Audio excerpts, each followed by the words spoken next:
The amount of new information discovered over the past couple of years regarding Przechówko is really stunning. We're celebrating the 150th anniversary of the immigration of Mennonites to central United States this year. Interestingly, a very large proportion of those Mennonites coming to central United States between summer 1873 and January 1875 were descended from the Groningen Old Flemish Mennonite Society from the village of Przechówko in Poland. Przechówko is a concept for Mennonites in Kansas that's always been veiled in the mists of time, hidden behind strange languages and thousands of miles of distance. Przechówko is the village in Poland where the majority of Alexandrville, Hofningsa, and Lone Tree ancestors, the Groningen Old Flemish, lived between the years about 1600 to 1820 to 1821.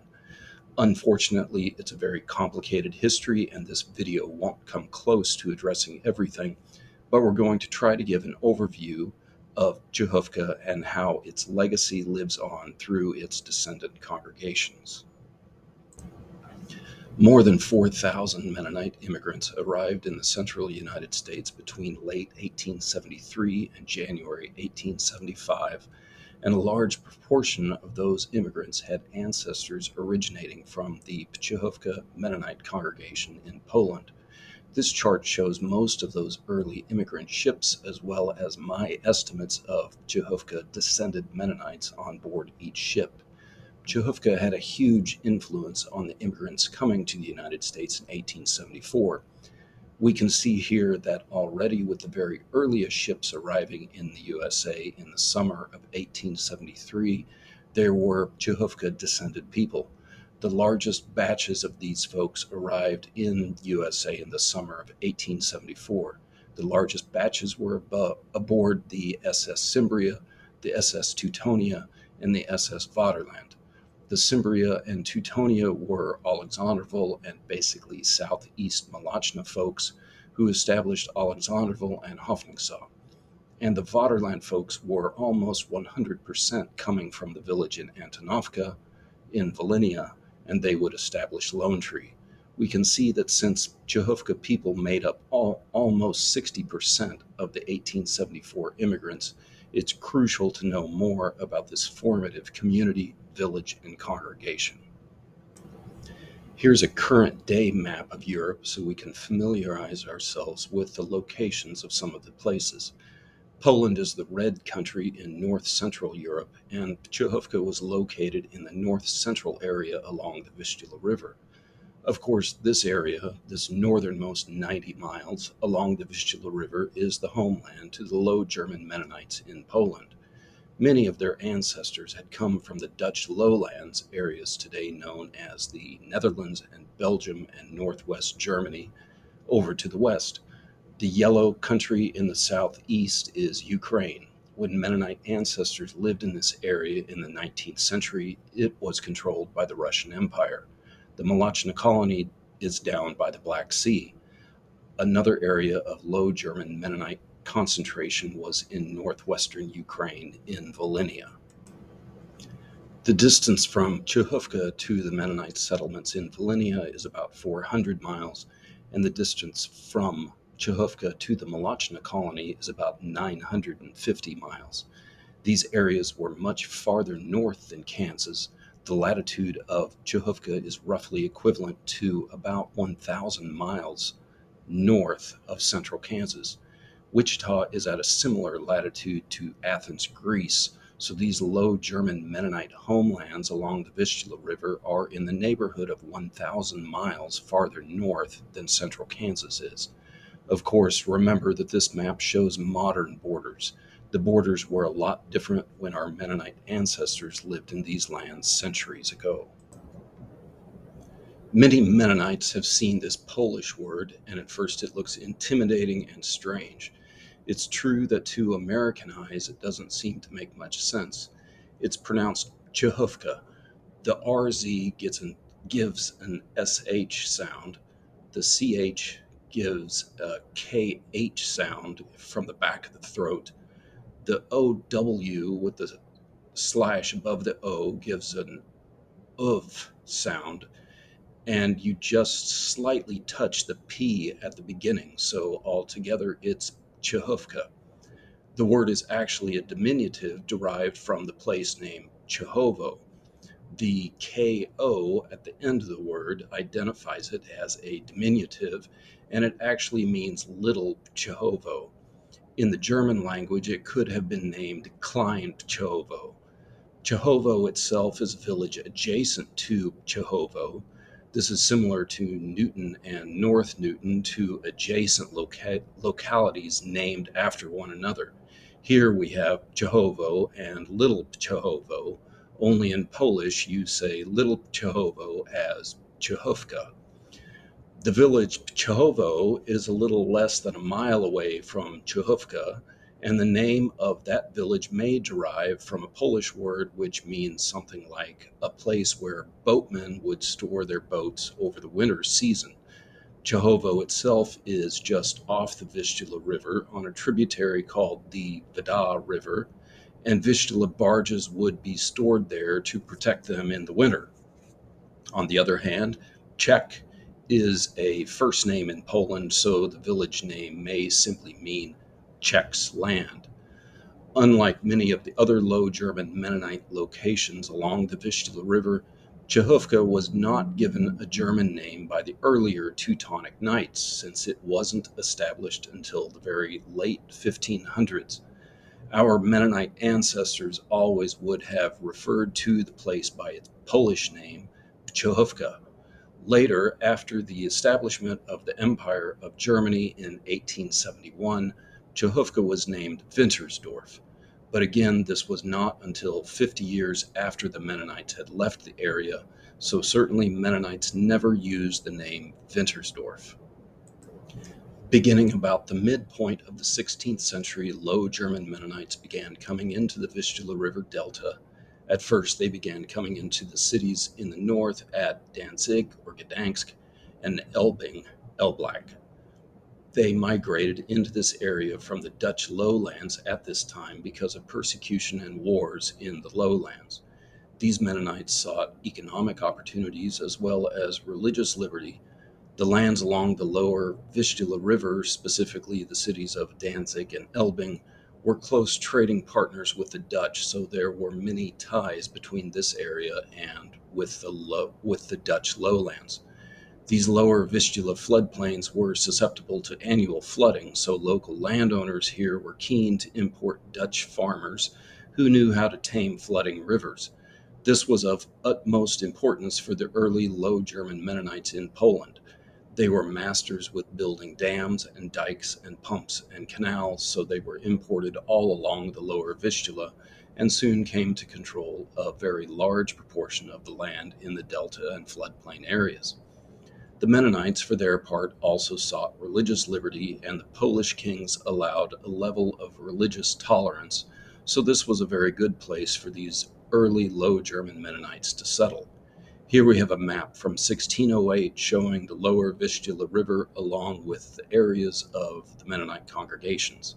Initially, there were 14 Mennonite congregations in the area, and these 14 congregations were the homes of the ancestors of almost all the Low German Mennonites we have today.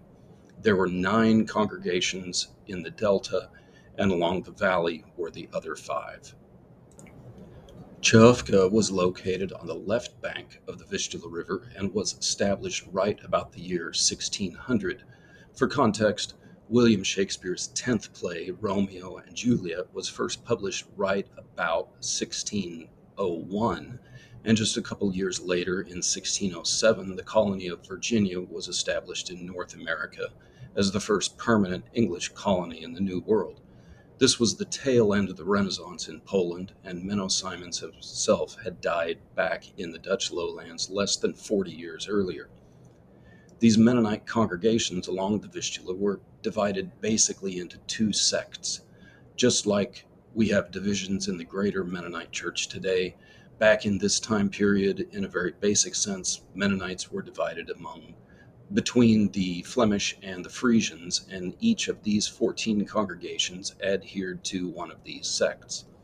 The Delta was dominated by the Flemish, while the valley was dominated by the Frisians.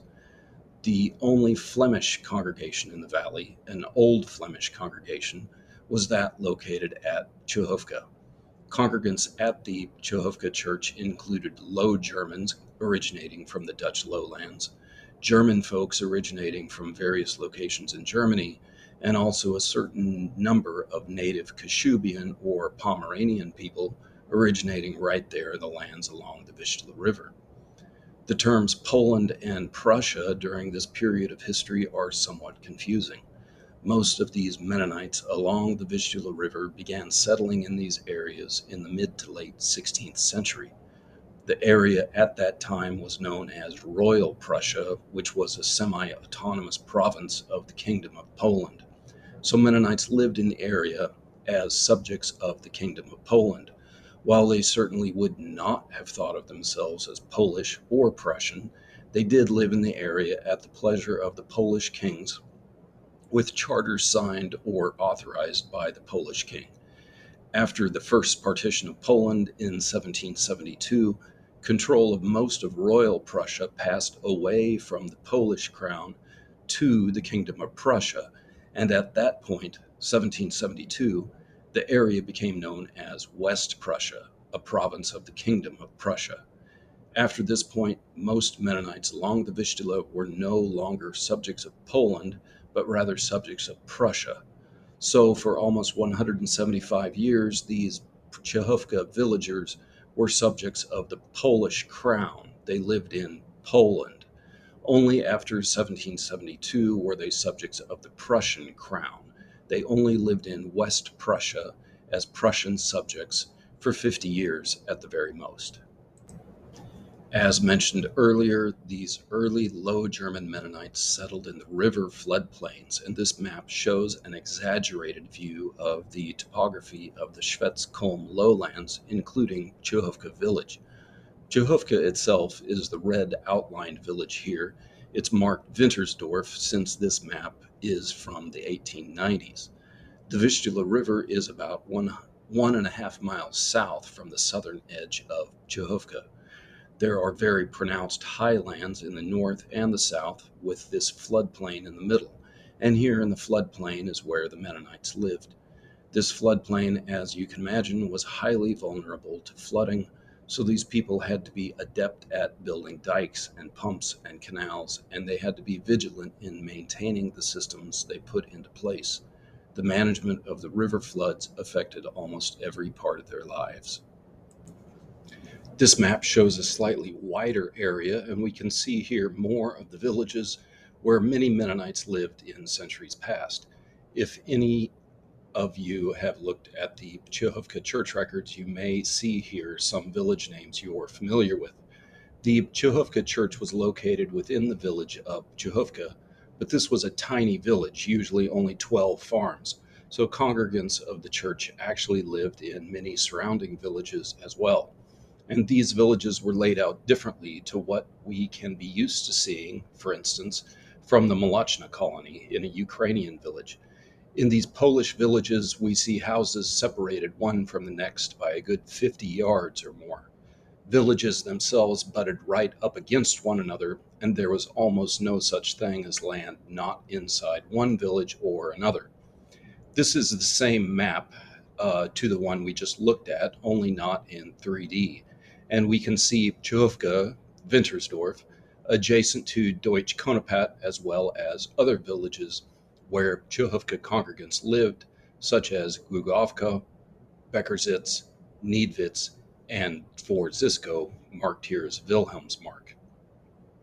On the right bank of the Vistula, there are other villages mentioned in the Przechówko church records like Dorposch, Ostraver Camp, Neusas, Ober and Nieder Ausmaß, Podwitz, Schörnsee, Jamerau, and others. In Schörnsee, there was an old Flemish church which became a branch of the Przechówko church, but there was also a Frisian Mennonite congregation in Schörnsee. So in some of these villages on the right bank, like Podwitz or Jamerau, there were Frisian Mennonites and Old Flemish Mennonites living side by side. I do think these Old Flemish and Frisians created relationships because from this area you have Frisian folks joining the larger Przechówko daughter movements in Volhynia and Malachna, such as the Schrader and Nickel families and others. It's also interesting on this map that we can see the network of dikes marked in green on both sides of the river. Again, the lives of these people were dictated by the flooding and the prevention of the flooding of the Vistula River.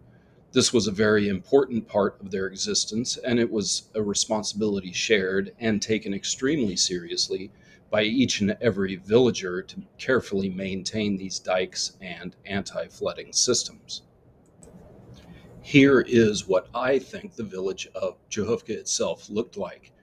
This is my interpretation of how it looked in the 17th and 18th centuries, although some aspects could be open to discussion. It was an irregular shape, including fields, yards, and lowland meadow.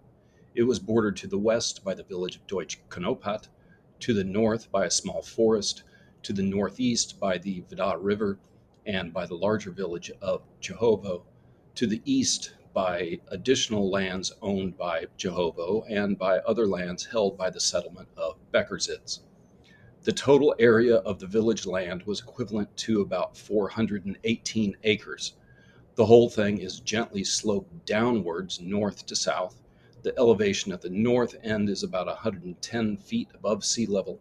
The elevation at the canal in the south is about 73 feet above sea level.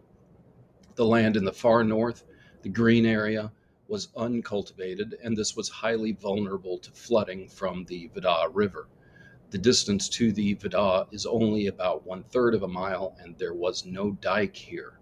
The Vida is a deep, narrow channel, so when it floods severely and quickly, so posed quite a threat. This brown portion of land, equivalent to 135 acres, was the cultivated land for growing crops. This area was best for cultivation since it was relatively safe from flooding and was higher elevation than the south. The houses stood along the road in the middle in the central green area. The width of the village in the center is about 2/3 of a mile. The houses stood right on the edge of the floodplain bluff, so south of the houses, the downhill slope becomes sharper. And south of the yard areas was the lowland meadow, the blue area. The meadow was extremely wet and was good for only one crop of hay every year.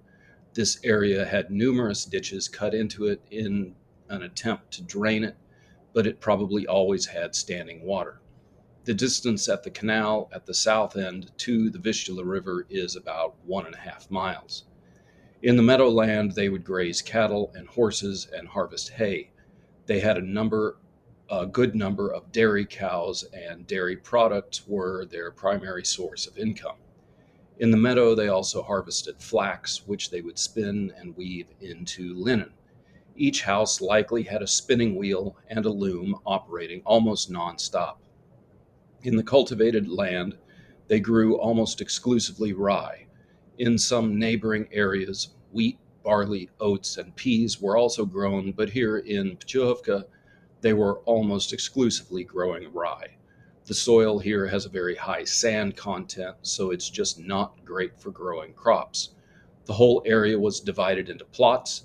Each farmer had his own plot, and these varied in size one farm to the next. So there were 418 acres total. Each farmer had an average of 34.8 acres of total land, 11 and a quarter acres of cultivated land, and 23 and 2/3 acres of uncultivated and meadowland. Again, you'll notice here that this whole village is laid out differently to a Mennonite village in the Malachna colony. The houses are not in nice, neat rows, and these houses were irregularly spaced quite a distance from one another. This is an artistic rendition of the village center of Przechówko. Additional villages would have been located off the picture both to the west and to the east, but houses were spaced irregularly, and they probably would have been at least 150 feet apart, and in some cases a lot more than that. The main village road ran roughly east to west, and there was another road which went straight to the north.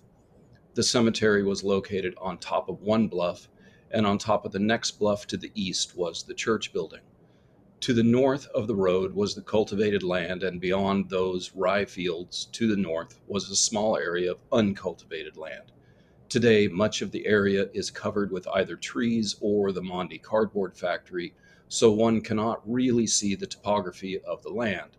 But back in the Mennonite era, there would have been very few trees. The bluff is about 15 to 20 feet high, and immediately south of the bluff were the village houses.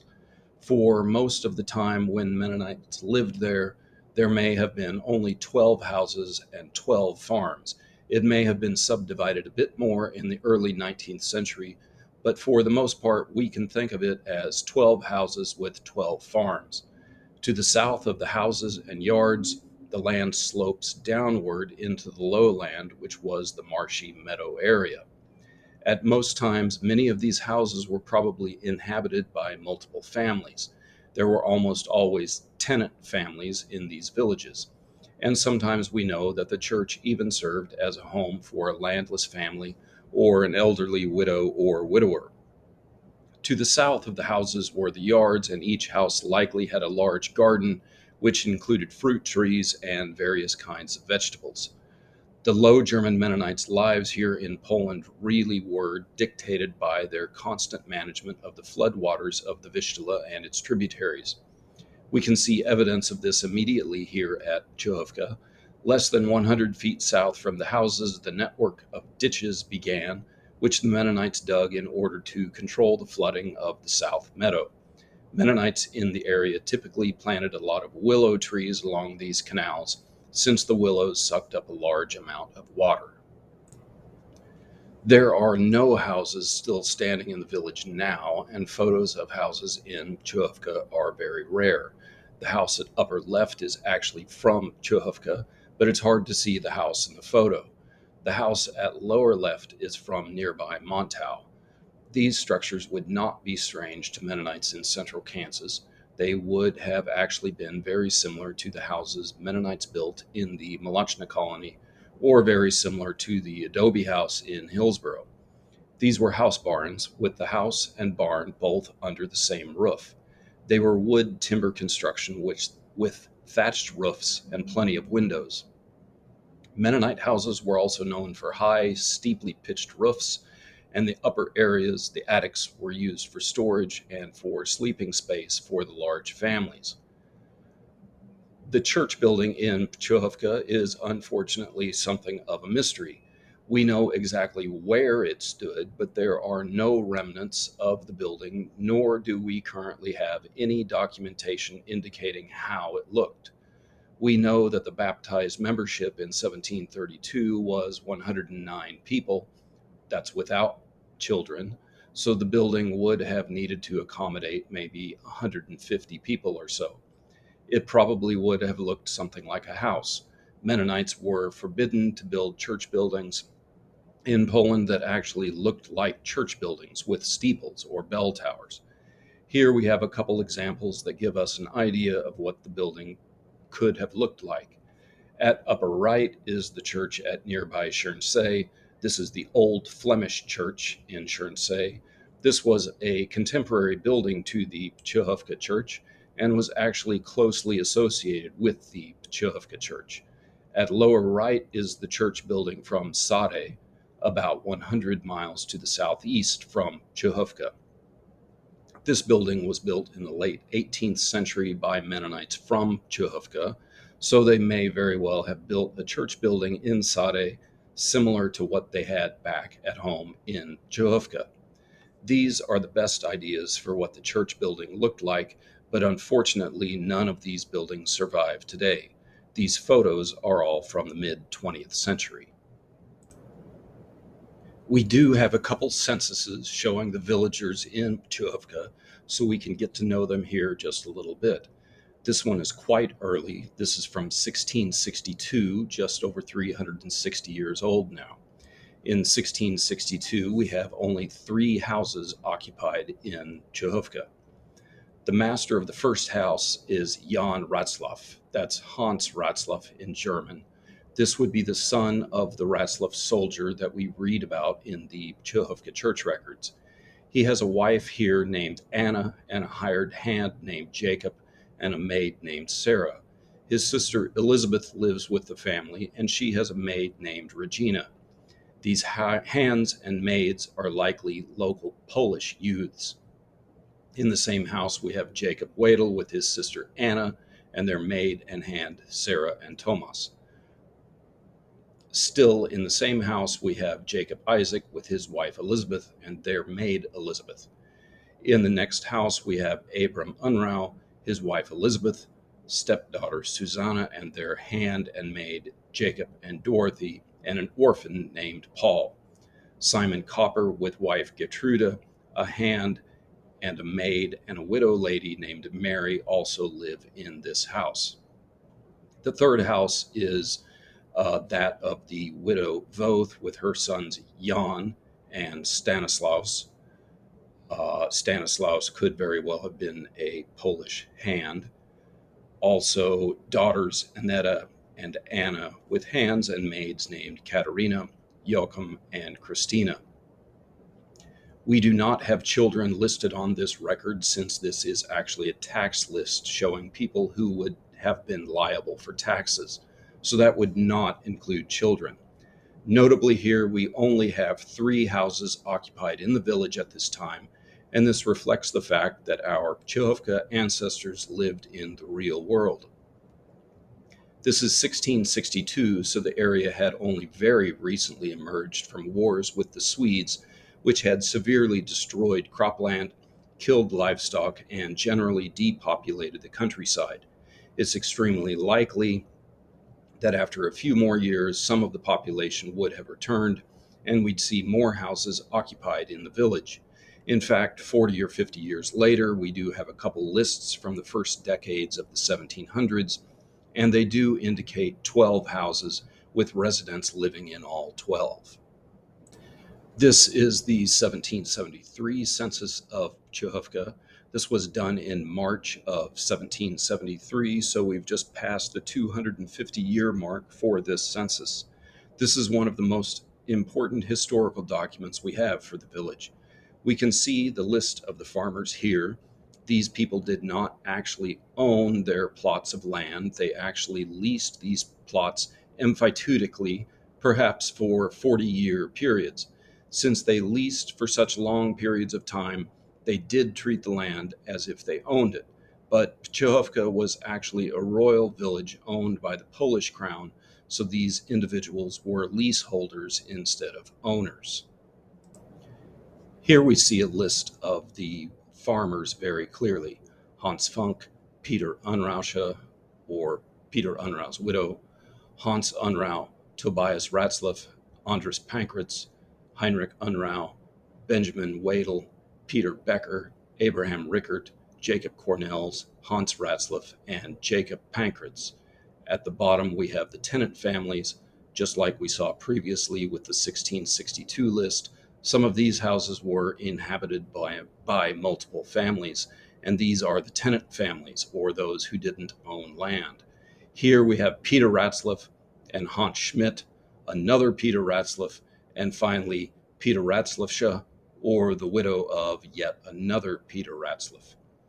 This census is very interesting. We have listed here how much land each farmer cultivated, how many animals he had, how many bushels of rye he planted. It's all very interesting, but we will not go into those details here.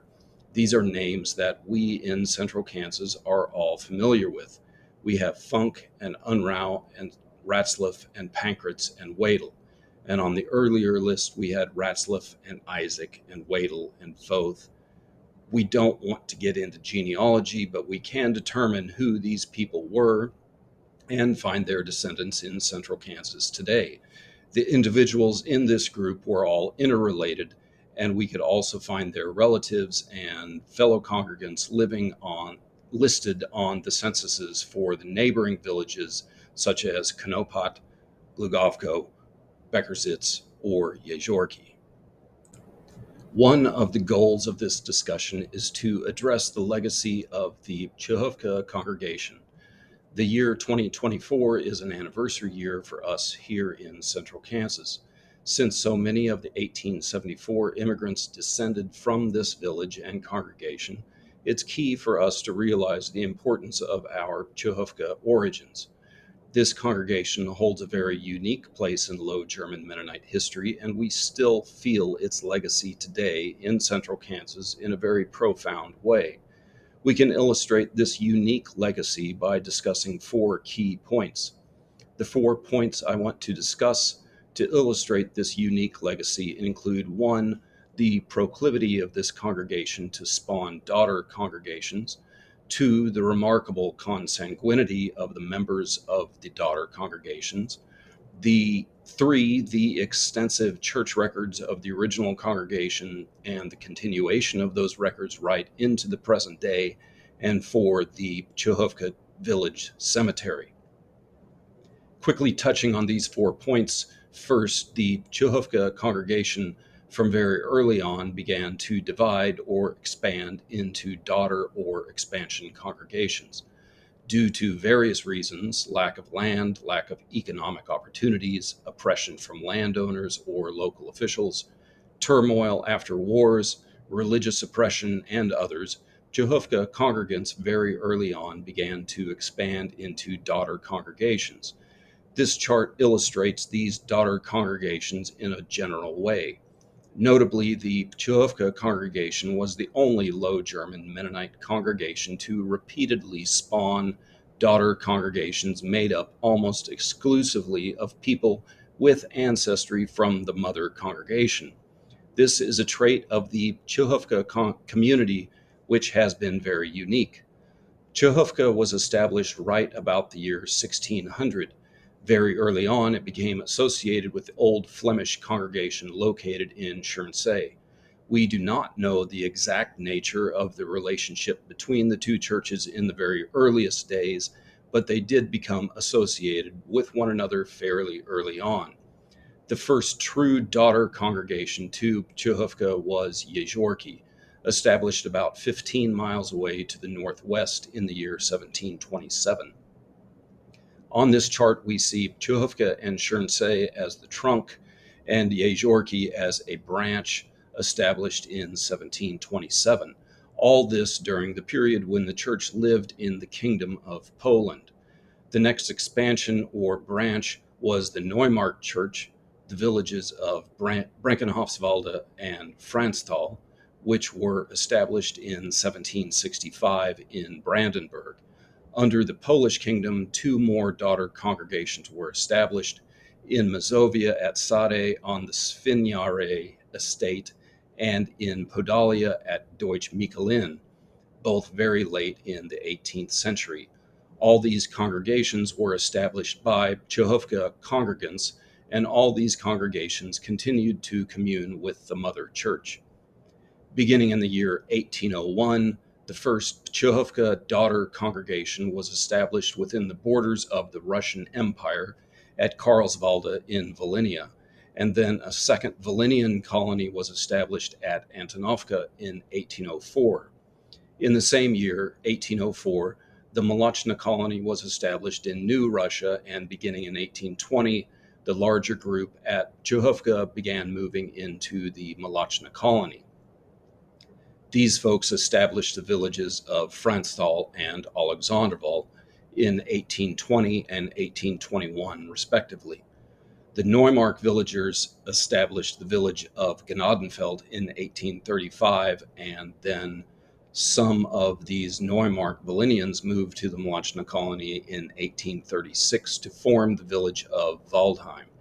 So all these villages in Volhynia and Molochna, that is Antonovka and Karlswalde, and then Franztal and Alexanderval, Waldheim and Gnadenfeld, were made up of majority Groningen Old Flemish Mennonites, and they were likely all in fairly close contact with one another originally.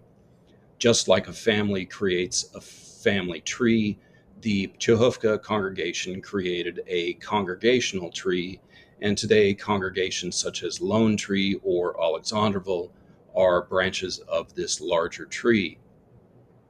In the middle part of this chart, we see represented the time spent in the Russian Empire.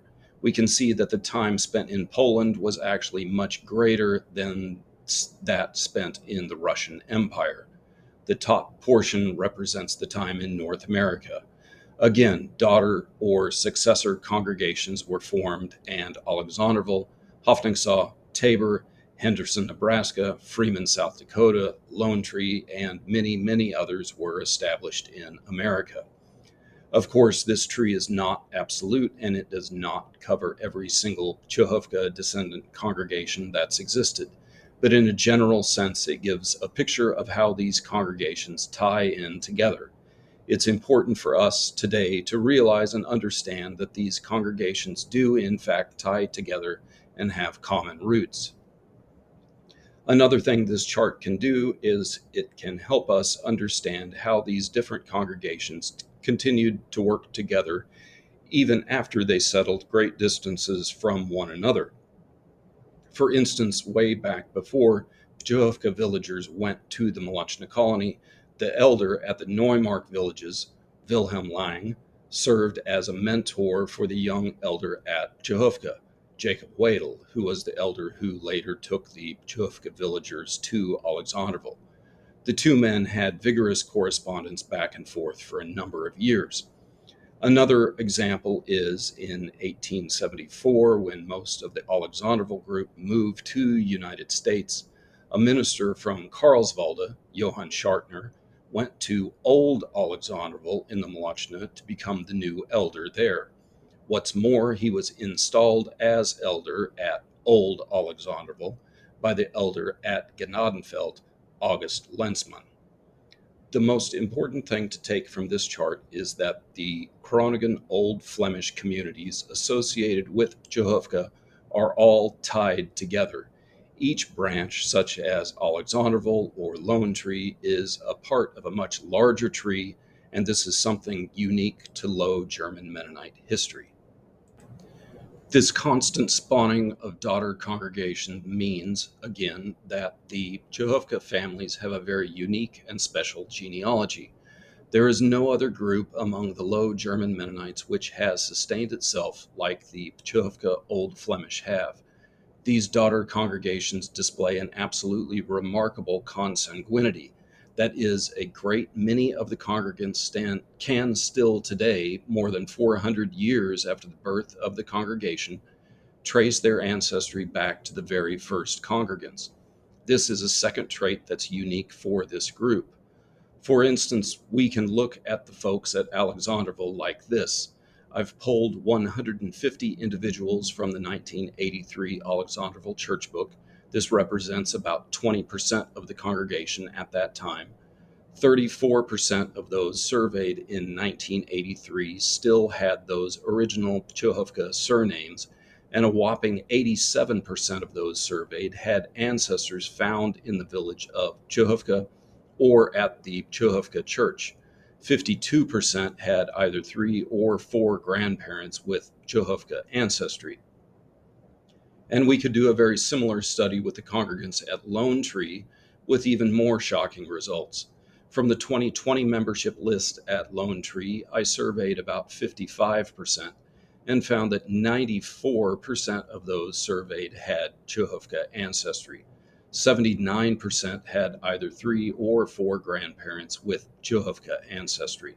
It's remarkable that in the year 2020, an estimated 94% of the Lone Tree members could still all trace their ancestry back more than 400 years to the same place and to the same group of people.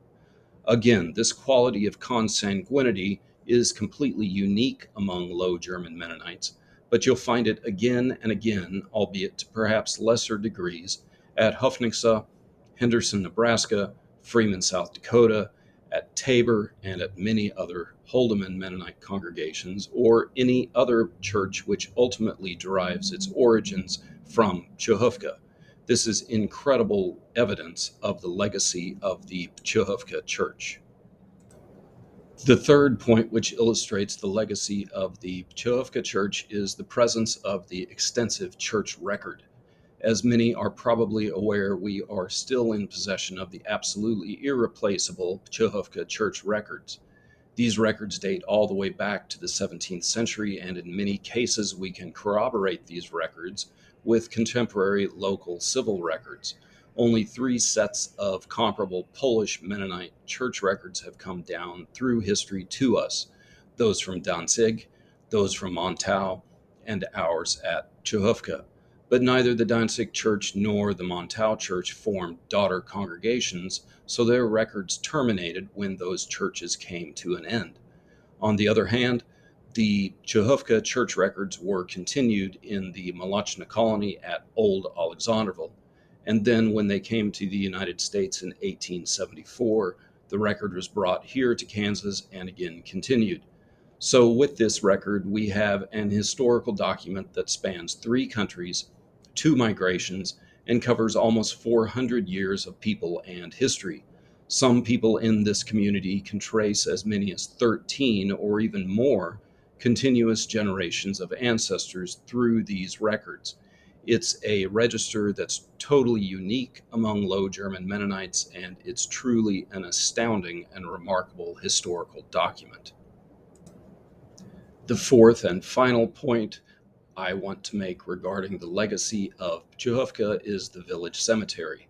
This is something that we're just right now learning about, and more will become known over the upcoming year.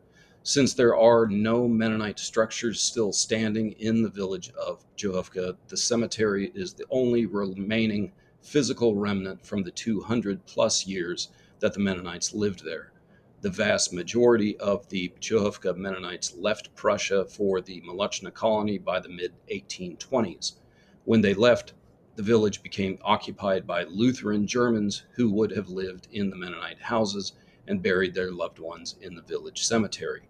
The last adherents to the Przechówko Mennonite Church left the area entirely by the 1840s, although some Mennonite names could still be found in the area right into the 1930s. The 20th century was not kind to Przechówko. The whole area endured 2 world wars and 40 years of domination by communists.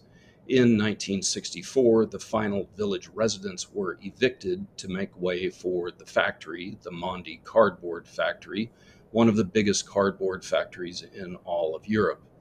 From the perspective of the West, the presence of the factory, together with communist domination, greatly obscured our ability to discern what was left of our ancestral village.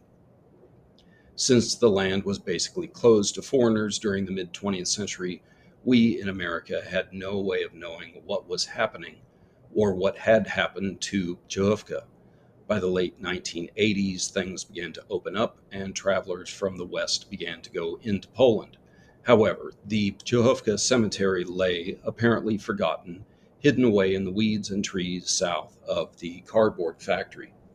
Rumors abounded that the factory had destroyed the cemetery, but seemingly no one in the West knew for sure. By 2019, when I first went to Poland, most American experts still were not entirely sure about the status of the Przechówko cemetery. But if anything was there at all, it was located off main roads, so tour groups could not easily get there. I was fortunate enough to happen upon a chance encounter with the Polish expert on Mennonite civilization in the Vistula River Valley, Dr. Michael Targowski. After Targowski took me to the cemetery, which was indeed hidden away in the trees, we began a lively dialogue regarding how to go about restoring the place.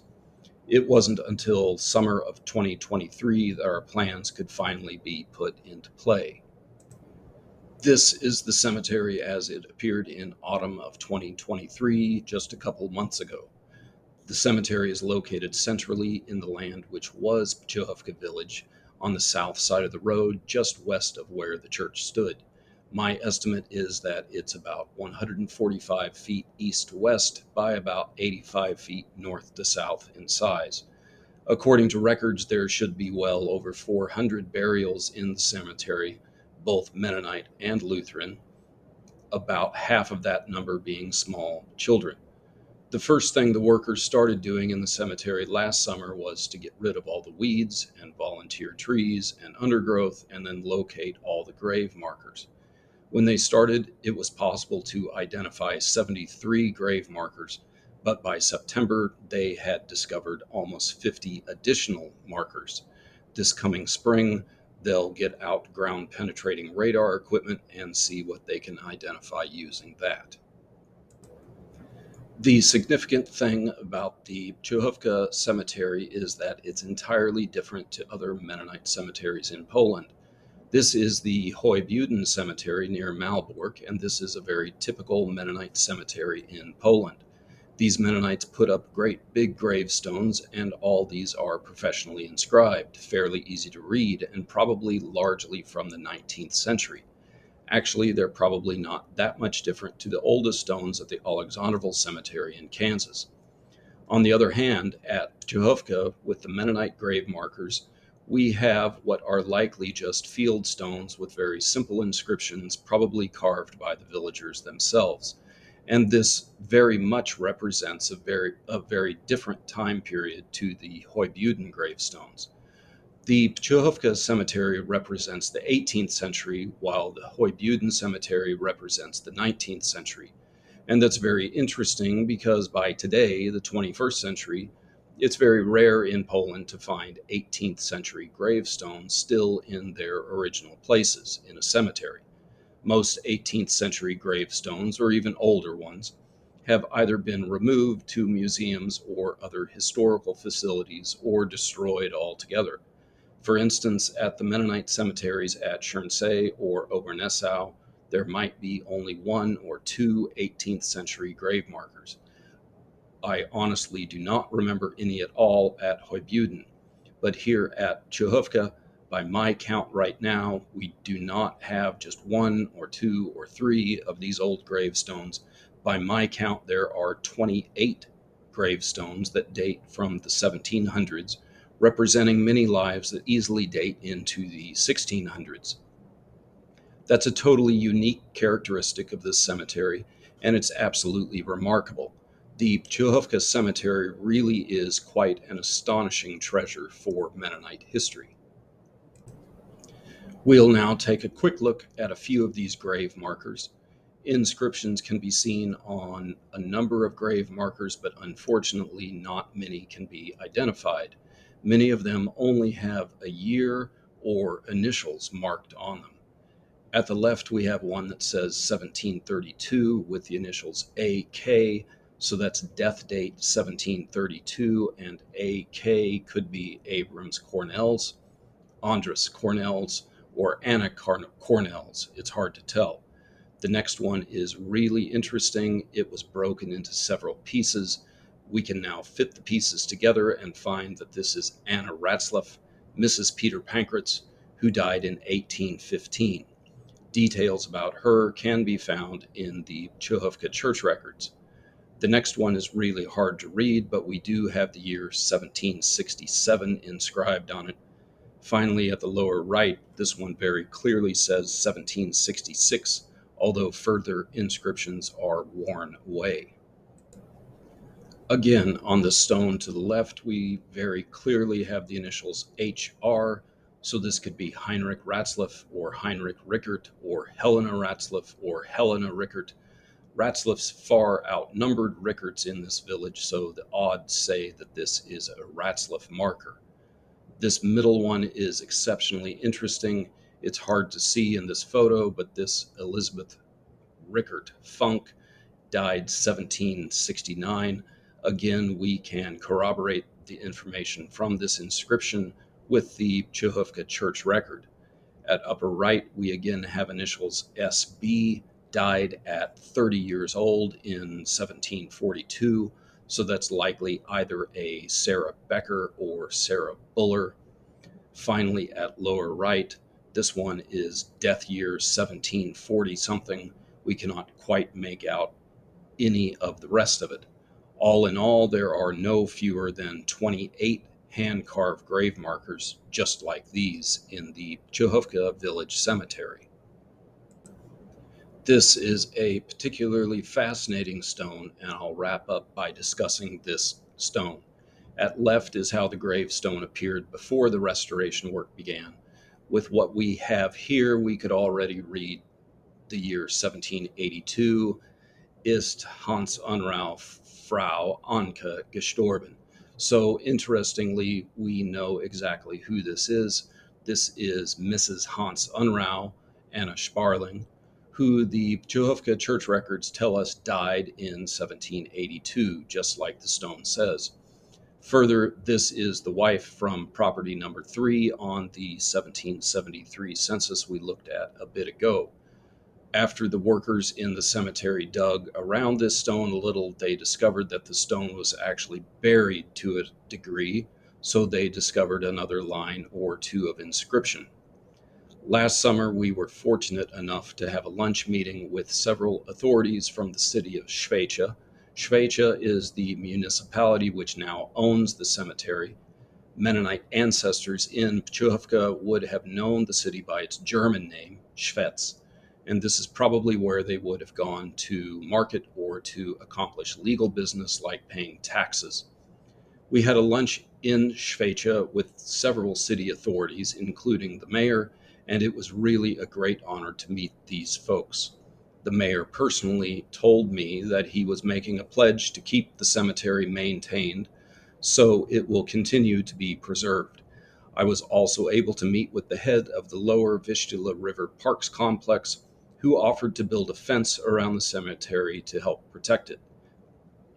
These plans will develop more in the coming year, so I'm really hopeful that we will be able to preserve this cemetery, which is easily the oldest Low German Mennonite cemetery in all of Poland. In closing, we can reiterate the importance of understanding Przechówko's place within the history of the Low German Mennonites. Mennonites lived in Przechówko for more than 200 years, and this is the place where their culture thrived and grew and started to become what we know today. Due to the preservation of records, the preservation of lineages, and the preservation of the cemetery, Przechówko may be the most well-preserved of all the Low German Mennonite congregations of Poland. Przechówko holds a very, very special and unique place within Low German Mennonite history, and those Mennonites living in central Kansas today are very fortunate to be part of that story.